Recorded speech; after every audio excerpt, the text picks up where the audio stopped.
Hello friends, मेरा नाम है हिमांशु और आप हमारे यूट्यूब चैनल स्टडी फोकस में हैं। यहाँ पर हम आज पढ़ाने वाले हैं आपको इकोनॉमिक्स, जो कि हमने बैच स्टार्ट किया था यूपी पीजीटी इकोनॉमिक्स का। तो देखते हैं हमने यहाँ पर क्या क्या पढ़ लिया है। यहाँ पे हमने सबसे पहले पढ़ लिया अपना कि इकोनॉमिक्स होता क्या है और आपका वांट्स क्या होता है, और अपना इकोनॉमिक्स में माइक्रो इकोनॉमिक्स, मैक्रो इकोनॉमिक्स, अपना क्लोज्ड इकोनॉमी, ओपन इकोनॉमी, ये सब चीज़ें हमने पढ़ ली है। टाइप्स ऑफ इकोनॉमिक्स भी हमने पढ़ लिया, कैपिटलिस्ट इकोनॉमिक्स, कार्ल मार्क्स, ये सब हमने पढ़ लिया है। तो फ्रेंड्स, आज हम पढ़ने वाले हैं आपका प्लानिंग।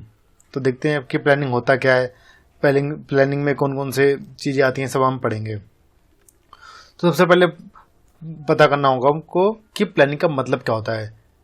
तो सबसे पहले प्लानिंग का मतलब ये होता है arranging the resources to attain a particular object. मतलब हमारा ये होता है कि हम किसी चीज़ को प्लान करते हैं। कोई भी चीज़ हम करने के लिए सबसे पहले हमको उसको प्लानिंग करना होता है। जैसे प्लानिंग हमारे कंट्री में किस तरीके से हो सकती है, दो तरीके से हो सकती है। नेचर क्या होता है प्लानिंग का, दो तरीके से होता है। पहला होता है हमारा फॉर्मल प्लानिंग, जो गवर्नमेंट करती है, जैसे कि सरकार हमारी, मोदी सरकार, कांग्रेस गवर्नमेंट, ये सब गवर्नमेंट होती है, ये जो प्लानिंग करती हैं इनको बोलते हैं फॉर्मल प्लानिंग। दूसरी प्लानिंग होती है जो इनफॉर्मल प्लानिंग होती है, जो गवर्नमेंट के थ्रू नहीं की जाती प्लानिंग। ऐसी प्लानिंग को हम क्या बोलते हैं, इनफॉर्मल प्लानिंग। तो अभी तक हमने क्या पढ़ा, प्लानिंग दो तरीके की होती है। पहली क्या होती है, फॉर्मल प्लानिंग। फॉर्मल प्लानिंग में कौन कौन आता है, गवर्नमेंट आती है। सिर्फ जैसे सरकार, कोई भी गवर्नमेंट होगी जो चल रही है, समय मोदी सरकार चल रही है, तो इसकी जो प्लानिंग होगी उसको बोलेंगे फॉर्मल प्लानिंग। दूसरी जो प्लानिंग होगी उसको हम बोलेंगे इनफॉर्मल प्लानिंग, जिसमें गवर्नमेंट इंक्लूड नहीं होती। तो यहाँ पे बात करें 1928 में यूएसएसआर, ये स्टालिन गवर्नमेंट होती है।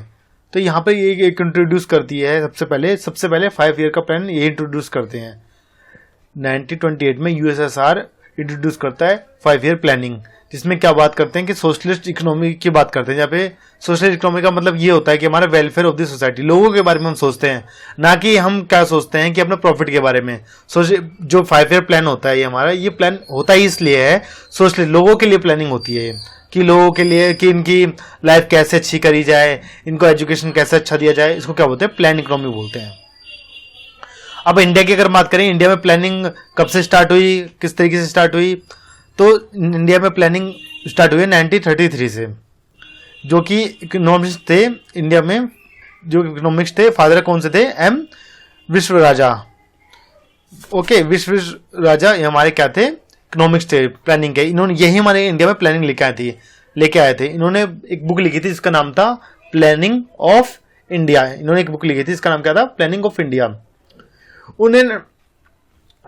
उन्होंने प्लान्ड इकोनॉमी ऑफ इंडिया नाम की एक बुक लिखी सबसे पहले।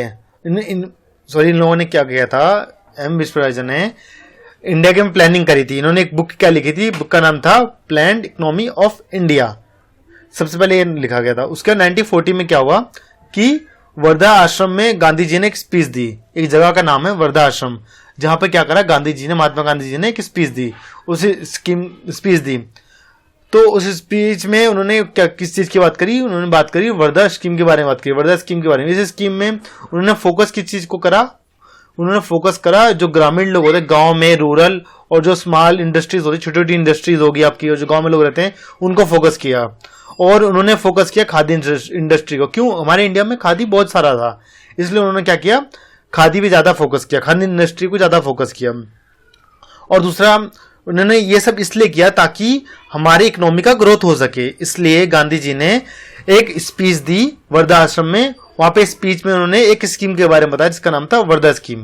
और उस स्कीम में उन्होंने ये बताया कि किस तरीके से हम अपनी इकोनॉमी को, भारत की इकोनॉमी को ग्रो कर सकते हैं, बढ़ा सकते हैं। उन्होंने फोकस किस चीज पे करा कि भाई भारत जो है एक गांव का देश है, मतलब यहाँ पे बहुत सारे गांव हैं, तो उन्होंने गांव पे फोकस करा, रूरल लोगों पे, और छोटी छोटी इंडस्ट्रीज पे फोकस करा। फोकस इसलिए करा क्योंकि यहाँ पे छोटी इंडस्ट्री, बहुत बड़ी इंडस्ट्री तो थी नहीं जब हमारे इंडिया उस टाइम पर, बहुत बड़ी इंडस्ट्री नहीं थी 1940s में, क्योंकि उस टाइम में तो ब्रिटिश था।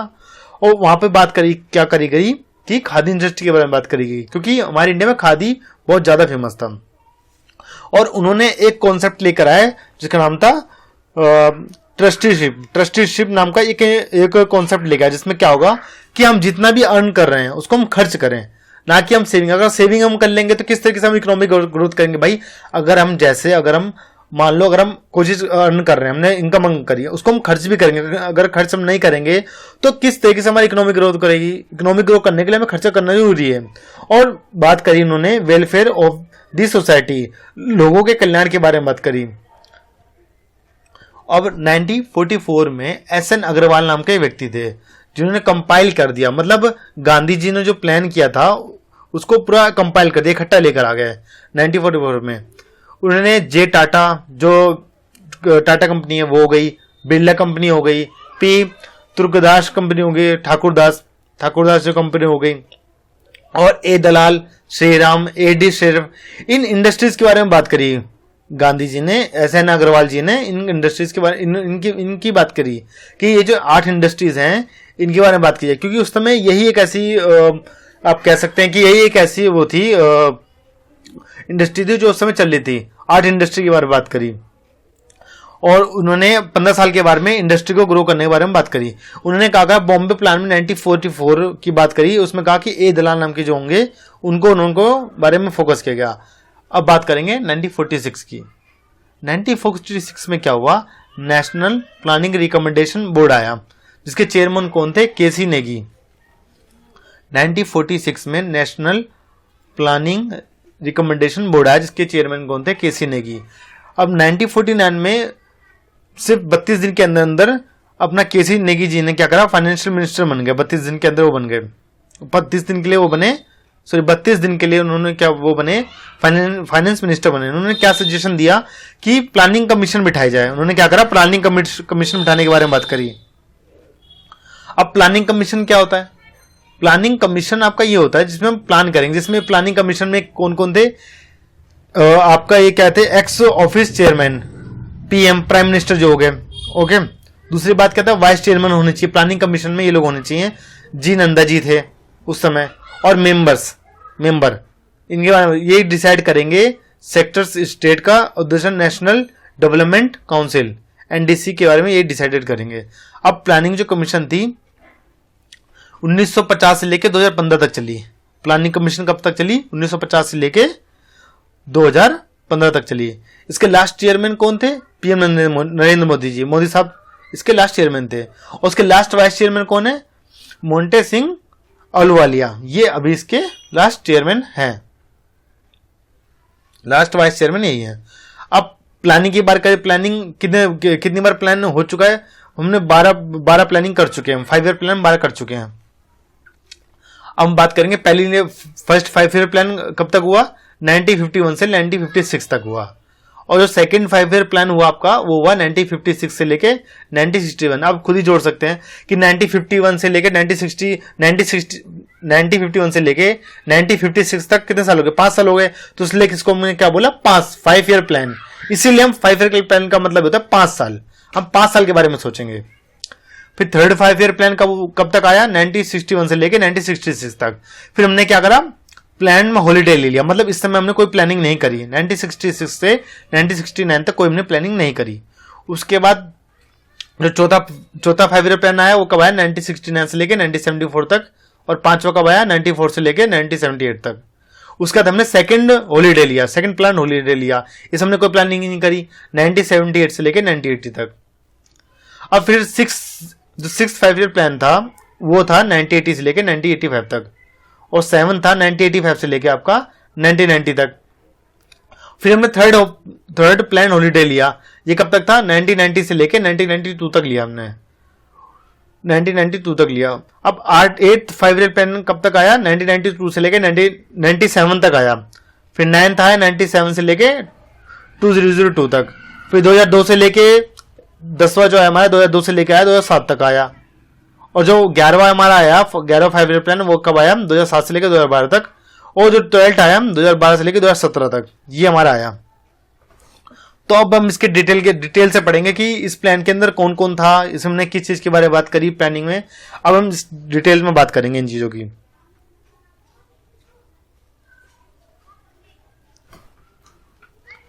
यहां पर सबसे पहले जो तो सबसे पहले था जो फर्स्ट 5 ईयर प्लान जो हमारा स्टार्ट हुआ था 1951 से लेके 1956 तक। ये किस चीज में बेस्ड था, ये हेरोडोमर मॉडल नाम का एक था, ये एक मॉडल था, इसमें बेस था ये फर्स्ट 5 ईयर प्लान। इसमें हमने क्या, इसका ऑब्जेक्टिव क्या था हमारा, इसमें हमको करना क्या था, हमको एग्रीकल्चर पे फोकस करना था, इरिगेशन पे फोकस करना था, ट्रांसपोर्टेशन पे फोकस करना था। इसमें दो इकोनॉमिस्ट की बात करी है, हैरोल्ड और डोमर। जैसे आप यहाँ देख सकते हैं, हैरोल्ड डोमर एक मॉडल है। इसमें हैरोल्ड जो है, हैरोल्ड ये बात करेंगे एग्रीकल्चर डेवलपमेंट की, और जो डोमर जी हैं वो बात करेंगे रूरल इंफ्रास्ट्रक्चर डेवलपमेंट की। हम गांव के बारे में बात करेंगे, एग्रीकल्चर रूरल के बारे में बात करेंगे। इसका टारगेट किया गया था कि हमारा ग्रोथ जो होगा 2.16 तक हमने टारगेट किया था कि इतना होना चाहिए, लेकिन हमने अचीव किया था 3.6। अब आप सोच सकते हैं कि हमने कितना ज्यादा अचीव कर लिया था। हमने 1.5% एक्स्ट्रा अचीव कर लिया था, जितना हमने सोचा था उतना, उससे ज्यादा ग्रोथ हुआ था हमारा। अब जो सेकंड 5 ईयर प्लान आया था उसमें हमने क्या किया था, हमने लिया था मिक्स्ड इकोनॉमी के बारे में बात करी थी।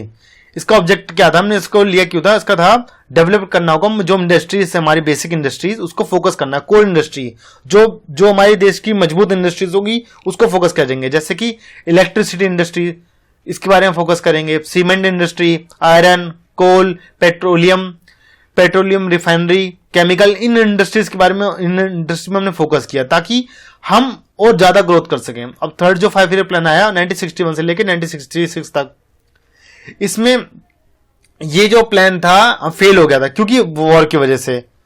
भाई वॉर हो गया, इसमें 3 वॉर हो गए थे, जिसमें पहला हुआ था भारत और चाइना के बीच में हो गया था 1962 में वॉर हो गया था। फिर दूसरा हो गया था हमारे 1965 में भारत पाकिस्तान के बीच में हो गया था वॉर।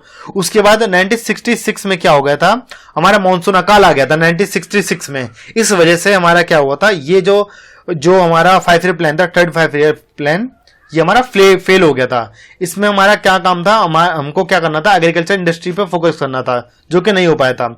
अब आप देख सकते हैं वॉर आने के बाद में हमारे पास भूख अकाल आ गया। अब अकाल में क्या हो गया, फूड स्कार्सिटी आ गई 1966 में।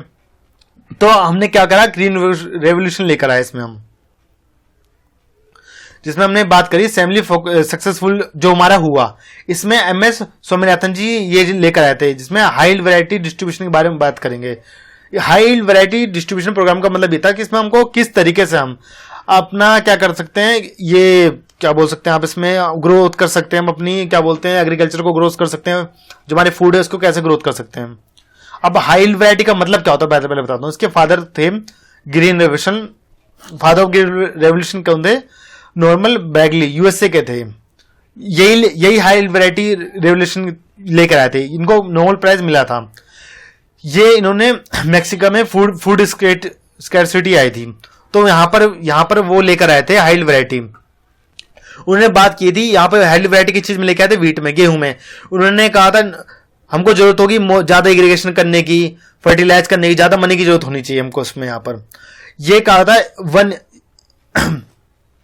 1 year wheat net export all over world. यहां पर क्या हुआ था कि इसकी वजह से, हाई वैरायटी की वजह से 1 साल के बाद ज्यादा एक्सपोर्ट करने लगे थे ऑल ओवर वर्ल्ड में।